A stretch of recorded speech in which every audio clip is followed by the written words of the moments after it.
Só para o pessoal entender, como é que é a tua abordagem em relação à nutrição? Tu come legumes e frutas, tudo cru, não come carne, não cozinha nada. Como é que é? Explica pra galera. Vamos lá. O que eu faço para mim, realmente eu não imponho a nenhum paciente. Mas o que eu educo as pessoas é que quanto melhor são nossos hábitos, mais saúde a gente tem. Então, sim, o que eu viso é ser... Eu sempre tive uma mentalidade meio que de atleta, de tipo, eu quero ser o melhor possível, me dá um biohack, né? E eu vou usar isso a meu favor. E é isso que eu faço. Eu falo, pô, o que seres humanos faziam na natureza? Né? Como seres humanos viviam? Óbvio, isso há 200 anos atrás, quando médicos americanos criaram um modelo de saúde chamado higiene natural. E é daí que eu tirei todas essas ideias que eu propago hoje em dia. Né? Eles perceberam que saúde é produzida por vida saudável. Há 200 anos atrás, até hoje tem muito oncologista que acha que câncer e dieta não tem nada a ver. Eu ouço isso de pacientes constantemente. Então, há 200 anos atrás, quando os higienistas sugeriram, olha, você tem que dormir cedo, pegar sol, praticar atividade física, comer saudavelmente e sua saúde vai melhorar. Ou seja, o seu corpo vai se regenerar. Foi visto como extremamente ostracizado, etc. Coisa de maluco. Agora, 200 anos depois, toda a ciência mostra o que eles falaram como verdade. Ou seja, eles falavam para comer com os horários do sol. Agora a gente tem a ciência da crononutrição. Comer depois das 6 horas da noite, de 7 horas da noite, liga genes pró-inflamatórios, aumenta a glicemia, insulina, muda com todos os tipos de mecanismos, biomarcadores, como a gente chama. Ou seja, você é mais... O alimento se torna 3 vezes mais calórico à noite do que do dia. O mesmo alimento. Então, o que acontece? São vários fatores que a gente tem que entender como o corpo humano funciona e botar isso no nosso dia a dia. Um deles, com certeza, que mais diferente no higienismo, né, nessa ciência da saúde que eu propago e advogo, que foi criado por médicos americanos, é a dieta. E nós, higienistas, já há 200 anos falávamos que seres humanos são animais frugívoros. É a definição da biologia para os primatas antropóides, para os animais que vivem primariamente de frutas e vegetais. Os primatas antropóides são os macacos similares ao homem, daí por isso antropóide. E o bonobo, o chimpanzé, o gorila, os macacos que não têm rabo, peito reto, compartilham 99% do nosso material genético. E todos eles comem o quê? Primariamente frutas e vegetais. Aí vai sempre alguém falar, tipo, ah, mas o chimpanzé não é onívoro. Ele come uma vez por mês se ele comer. Então, assim, a gente define, é que nem carboidrato. O alimento é rico em o alimento é carboidrato. Não, o alimento tem proteína e tem gordura. Só que o macronutriente predominante é carboidrato. Então, por isso a gente chama a banana de carboidrato. Mas banana tem proteína. A mesma coisa dessa definição. A gente vai definir um animal pelo que ele come primariamente, quase que em sua grande maioria, no maior parte do tempo. Se um chimpanzé tem banana, ele não vai chegar e decepar um outro macaco na floresta e comer os ossos e a carne dele. Por quê? Porque não é tão prazeroso ao paladar, não é tão natural ao nosso instinto. Pensa bem, te joga numa floresta na frente de um coelho.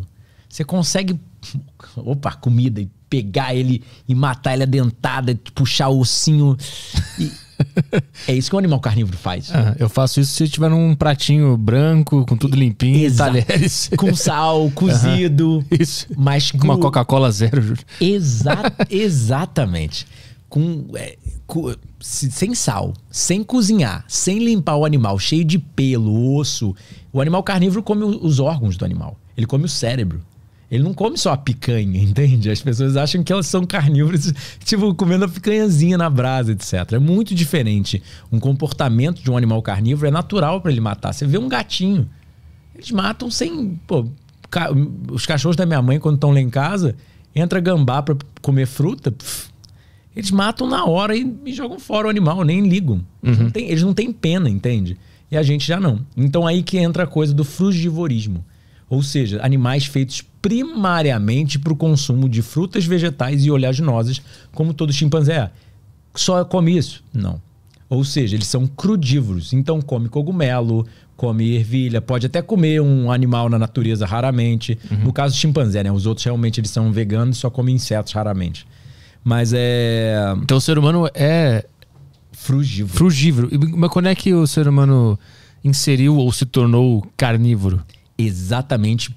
O que tudo indica foi devido à última era glacial. Nós nascemos na África e vivíamos como chimpanzés comendo, porque o que você tem que entender? É muito interessante isso. A gente chama isso na anatomia comparada de dieta específica da espécie. Ou seja, animais similares comem de forma similar. Todo animal que se parece com uma vaca come grama. Cavalo, burro, jegue, todo animal que se parece com uma pantera, uma onça, um jaguar, come outros animais. Ele come a carne, o cérebro, os órgãos, os ossos. Ele é capaz até de digerir o osso. Todo animal que se parece com um porco come batatas, tubérculos, os alimentos que crescem embaixo da terra. Todo animal que se parece com um pássaro, ele tem um bico pontiagudo para coletar o minúsculo grão de arroz ou minúsculo grão de quinoa. Se imagina coletando grão de quinoa na natureza. A coisa é dura, é pequena, você não consegue nem morder, sai nas fezes. Entende? E aí o que acontece? A biologia classifica pássaros como granívoros, vacas como herbívoros. Vacas secretam celulose. Muita gente do meio vegetariano fala, eu sou um herbívoro. Você fica de 4 salivando pra grama e pastando o dia inteiro? Não. Entende? Então você não é um herbívoro. Aí entra a questão. O fogo foi a diferença de nos permitir ser onívoros. Com o fogo, a gente consegue comer de tudo. Sem o fogo, nós somos obrigatoriamente frugívoros, que é o que todo primata é. Ou seja, nós não conseguimos comer os carboidratos complexos, tipo batata, arroz, feijão. Você precisa cozinhar. E geralmente precisa salgar, porque ele não tem gosto. O carboidrato complexo, ele é insosso por natureza. E aí você precisa jogar o salzinho, além de cozinhar para amolecer ele, que isso causa destrinização dos carboidratos. E aí entra a questão do animal ser frugívoro. O primata, ele come banana porque é o que a ferramenta anatômica, fisiológica e bioquímica da natureza permite ele a comer. É como se a natureza fizesse cada espécie do início da vida para desenvolver suas ferramentas para comer. Então o jaguar chega a 120 km. O bicho tem uma mandíbula que imprime 2 toneladas de mordida. Ele tem os dentes, ele rasga um animal e mata o animal na hora. Ele secreta uricase, por exemplo, a enzima para metabolizar o ácido úrico, que a gente já sabe que gota é uma coisa muito normal em seres humanos que comem carne. Ele pode, por exemplo, ele pode viver em dieta sem fibra e ele não sofre de câncer de cólon, hemorroida, diverticulite, todas as doenças intestinais que nós sofremos. Você pode alimentar eles que são correlacionados à deficiência de fibra. Você pode alimentar um gato, um cachorro, todo animal carnívoro com carne sem fibra e ele não sofre isso. Você pode alimentar esses animais com uma dieta extremamente rica em colesterol. Eles não sofrem de hipercolesterolemia, o excesso de colesterol no sangue que leva a doença cardiovascular e todas aquelas coisas que a gente já sabe que 40% da população mundial morre delas. Dislipidemia, desequilíbrio dos lipídios no sangue, né? Então aí o que acontece? Um animal frugívoro, ele tem 2 braços, 2 pernas, polegares opostos, capacidade de enxergar cores, capacidade de sentir o gosto doce. Isso são todas características exclusivas de animais feitos para o consumo primariamente de fruta. Um animal carnívoro não enxerga cores. Um animal carnívoro não tem a capacidade anatômica e ergonômica da fruta de prender a fruta. Entende? Pensa de pegar, né? Exatamente. Pensa um animal carnívoro tentando botar a pata numa banana. Ele amassa a banana, ele não consegue levar ela à boca. Entende? Um animal carnívoro, por exemplo, eles são feitos para beber água. Se imagina na natureza de 4 jogando água para dentro da boca, entende? Você teria que literalmente ficar de 4 e jogar água para dentro da boca, porque ele tem uma língua protuberante que joga água para dentro da boca. Por isso que animais vegetarianos são famosos, ou pelo menos plant-based, né? Animais que vivem primariamente de vegetais, são famosos por obter seus fluidos primariamente da comida. Tá, entendi. Entende? Você não vê chimpanzé bebendo muita água, porque não precisa. Já tá na fruta que ele tá comendo o dia inteiro. E ele não cozinhou, então não tirou a água natural do alimento dele. Ele não usou batata, que é um alimento que a gente sabe que tem menos água do que uma fruta. Você joga pão no liquidificador, sai farinha. Joga fruta no liquidificador, sai suco. Então a gente sabe que frutos e vegetais são mais ricos em água. O cozimento evapora a água do alimento e a gente ainda joga sal por cima, que causa mais desidratação e por isso que as pessoas precisam de beber tanta água.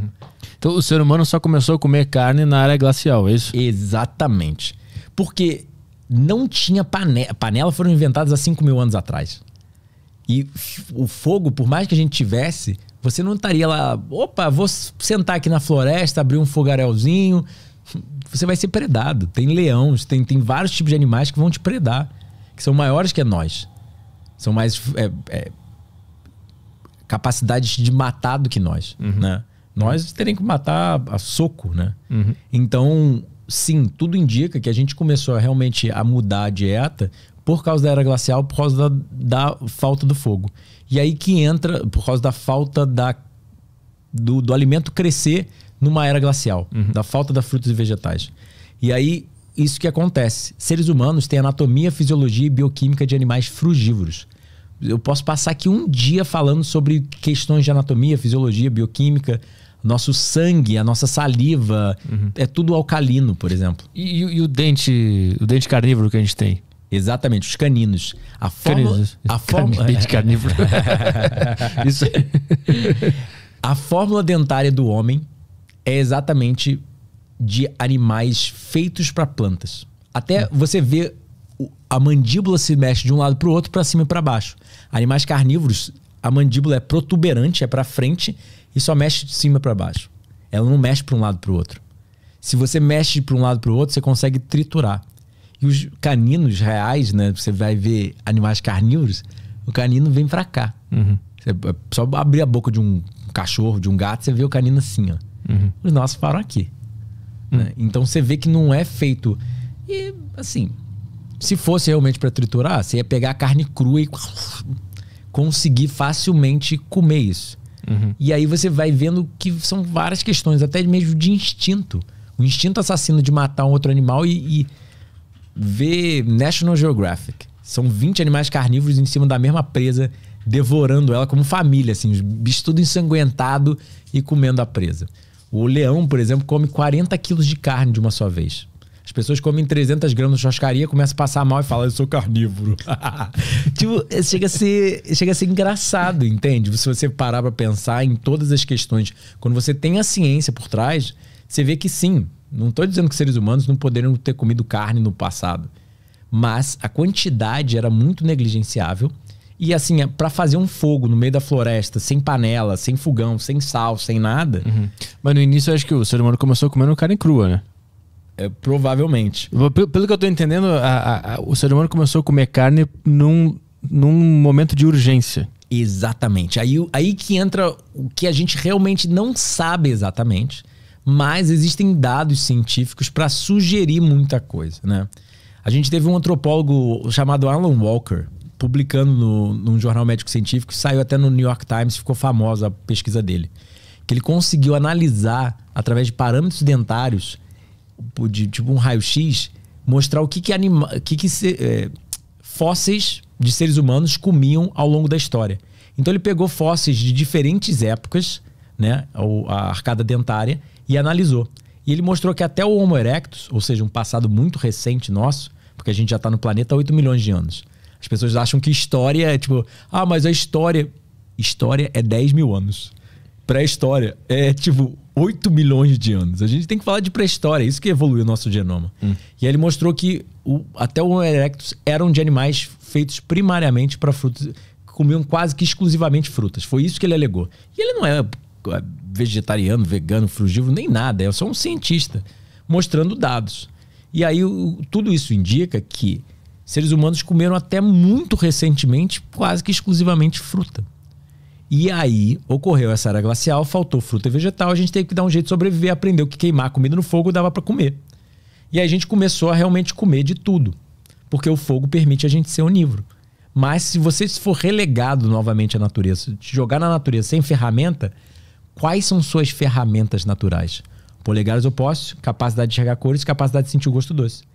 Capacidade de enxergar cores permite diferenciar uma fruta verde de uma madura. Leão não enxerga cor, só enxerga preto e branco. Capacidade de sentir o gosto doce, você tem um gene chamado TAS1R2, eu acho, e TASR13. Eu não me lembro exatamente os genes. Ou seja, é um gene que codifica uma proteína que vai para a ponta da sua língua e permite você sentir o gosto doce. Leão não tem isso. Ele tem receptores para gordura e proteína. Por isso que a carne crua, você joga um salmão para um gato e uma manga, qual que você acha que ele vai comer, entende? O gato, obviamente, vai pro salmão e vai se deliciar com aquilo. A manga, ele não consegue sentir o gosto. Então, são várias questões de anatomia, fisiologia e bioquímica que permitem seres humanos a... O que acontece? A gente está comendo comida cozida tem 10 mil anos, fato. Cada vez mais frequente grãos e proteína animal, etc. E cada vez em maior quantidade. Mas o organismo humano, anatomia, fisiologia, bioquímica, genética, é tudo frugívoro ainda. A gente ainda é refém do nosso sistema do homem das cavernas, por exemplo. A gente ainda é esse cara. Ainda é esse cara. A evolução do genoma humano leva milhares de anos. Não é 10 mil anos, 50 mil anos. É 100 mil, 1 milhão de anos para mudar alguma coisa.